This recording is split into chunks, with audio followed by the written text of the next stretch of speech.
Gracias, muy buenas tardes. Con el permiso de la presidencia, el tema que nos trae el día de hoy a esta tribuna tiene que ver con algo de una eminente importancia en el ámbito político electoral y desde luego que impacta de manera directa nuestro quehacer parlamentario.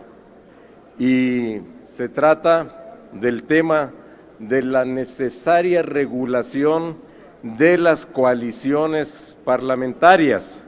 Hay que recordar que con la reforma constitucional en materia político-electoral expedida el 10 de febrero del 2014, estamos hablando ya de hace poquito más de 3 años, se estableció la facultad potestativa que tiene el presidente de la República para conformar en cualquier momento de su mandato un gobierno de coalición. Para ello, la Constitución actualmente prevé una serie de disposiciones que permiten al titular del Ejecutivo acordar un programa de gobierno común con los partidos políticos con representación en el Congreso de la Unión que constituyan una mayoría absoluta y que acepten coaligarse. Incluso nuestro grupo parlamentario, el PRD, y los grupos que conformamos la coalición por México al Frente, hemos presentado ya iniciativas. La anterior sesión se presentó una de ellas para que esta legislatura expida la ley reglamentaria en materia de gobiernos de coalición, que hoy solamente está contemplado en la Constitución. Sin embargo, todavía está pendiente plasmar en nuestra Carta Magna las disposiciones para integrar coaliciones parlamentarias que le den viabilidad al gobierno de coalición aquí en las cámaras del Congreso de la Unión, ya que hasta el momento solo contamos con mecanismos para aprobar el convenio y el programa respectivo, así como la facultad de la Cámara de Senadores para ratificar a los secretarios de Estado. Pero hace todavía falta esbozar disposiciones mínimas para integrar las coaliciones parlamentarias en ambas cámaras y definir cuáles serán sus respectivas funciones dentro de la estructura orgánica del Congreso de la Unión, así como su relación con los grupos parlamentarios y con los órganos de gobierno internos de cada Cámara. Una vez que concluya la contienda electoral, las coaliciones electorales se extinguirán por disposición de la propia ley, lo harán automáticamente y cuando se conforme que se integren las cámaras del Congreso, serán los partidos políticos los que quedarán representados en los diversos grupos parlamentarios.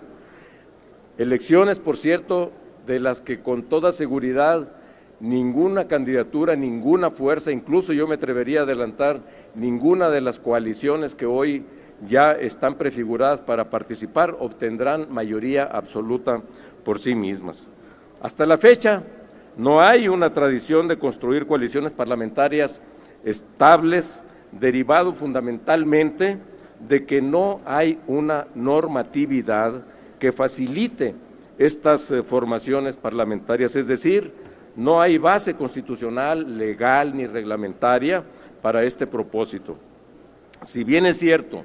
que en esta legislatura hemos visto al partido en el gobierno, al PRI, amalgamar a otros grupos parlamentarios muy respetables en torno suyo, y también nosotros que conformamos el Frente, hacemos todo lo posible para actuar de manera coordinada, pero lo real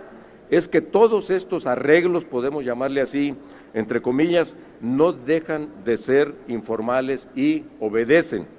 a voluntades y circunstancias políticas específicas. No obstante, este tipo de alianzas requieren de un marco jurídico que les dé soporte, equilibrio, constancia y, sobre todo, estabilidad para el funcionamiento de los organismos de los poderes de la Unión. En el pasado hemos sido testigos de la construcción de coaliciones ad hoc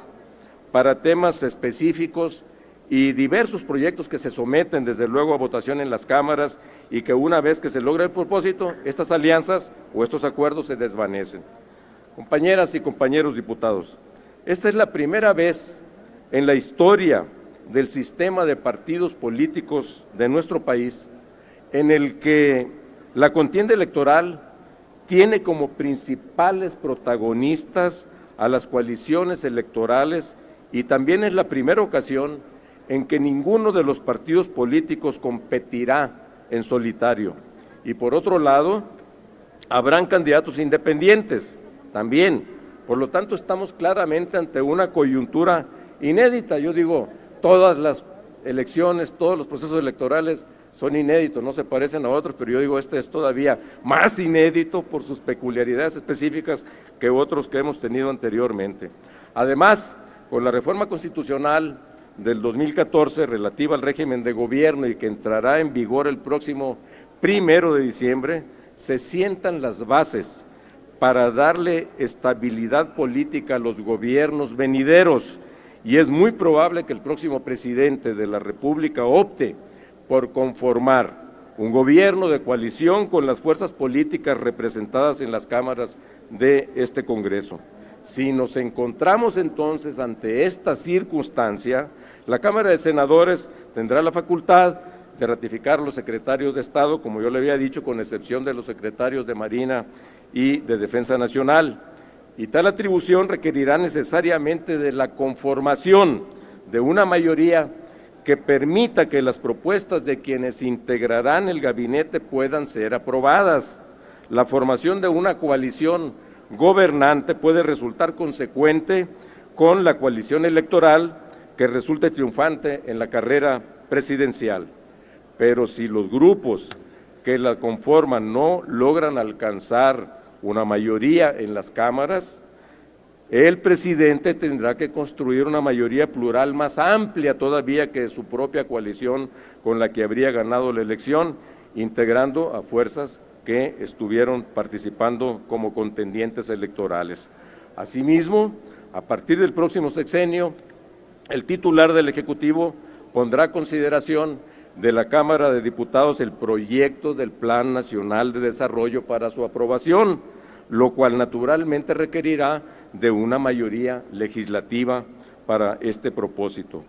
Por tal motivo, consideramos en el Grupo Parlamentario del PRD que es muy importante que en las cámaras del Congreso se construya un andamiaje legal que haga posible la conformación de mayorías estables que participen en las decisiones y le den viabilidad y estabilidad al gobierno. Para ello será importante considerar que el derecho de asociación entre grupos parlamentarios sea general y no limitativo a una decisión presidencial. Por lo tanto, la norma legal deberá proveer las bases para que los grupos parlamentarios conformen coaliciones de mayoría que logren darle soporte al gobierno de coalición y también para aquellos que quieran asociarse como un frente opositor de minoría. Esta formación, por cierto, de minorías puede resultar esencial para que las oposiciones tengan fuerza suficiente para, si así lo consideran, bloquear sobre todo reformas constitucionales que no reúnan el consenso suficiente para ser avaladas por mayorías calificadas. Los grupos parlamentarios requieren de una normativa que les permita articularse en coaliciones gobernantes y de oposición con cierta facilidad y con certidumbre en cuanto al propósito mismo de las coaliciones, sus objetivos, su durabilidad y estabilidad y también las causas que en su momento podrían propiciar su disolución. Finalmente, con esta iniciativa también pretendemos resolver una omisión que existe en el artículo 70 constitucional, ya que en su tercer párrafo se hace referencia a las agrupaciones de los diputados de acuerdo con su afiliación de partido y es necesario incluir el derecho que tienen también los senadores para agruparse de acuerdo a su afiliación partidista. Este es el propósito de esta iniciativa de reforma constitucional que la ponemos a su consideración. Ojalá y por la importancia que tiene mereciera también al mismo tiempo la atención para que la legislemos y ayudemos para que el próximo gobierno que resultará de las elecciones del próximo 1 de julio pueda tener mejores condiciones para su desarrollo y que tenga viabilidad plena. Por su atención, muchas gracias. Es cuanto, Presidenta. Gracias, diputado Zambrano.